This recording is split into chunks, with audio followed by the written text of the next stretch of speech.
Introduce ourselves. We are doing an interview with Alban Balantyne. We're doing it in front of Nest Cottage, which is the National Hazrat al-Quds, the National Baha'i Center in St. Vincent. This is Friday, the 30th of December, 1994, and moving right along, eh? Okay. All right. Alban, my first recollections of you were when you were a very young man and serving on a district teaching committee. And I hate to tell stories on Nagar, but she says that they would have things and you'd come and sit very, very quiet. And the next thing I hear is you in St. Lucia, and you are no longer very, very quiet. But what I'd like, at 17, tell me, how did you hear about the faith?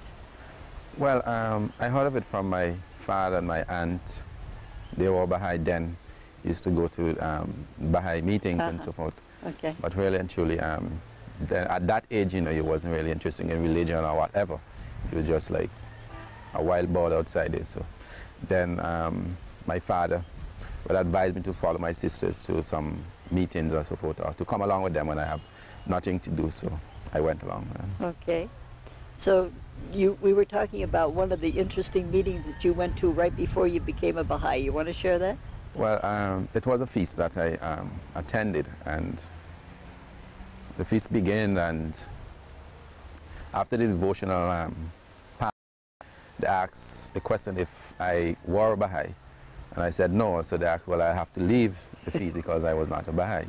So I had to leave the house and come outside and sit in the porch while the feast inside was going on. And after the end of the feast, I think it was Baha'i's that brought me the card and said, well, you should sign the card and whatever. So I said, okay, I'll take it and consider if I should or should not sign it. And I signed it after 2 days anyhow. Okay, that's nice. You ever regret your decision?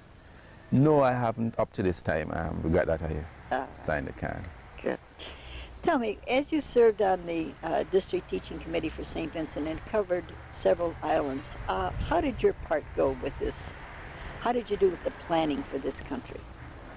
Well, the news of being appointed on a Baha'i committee really took me by some shocking surprise. I didn't know exactly what is this committee and so forth. So then I went to the first meeting.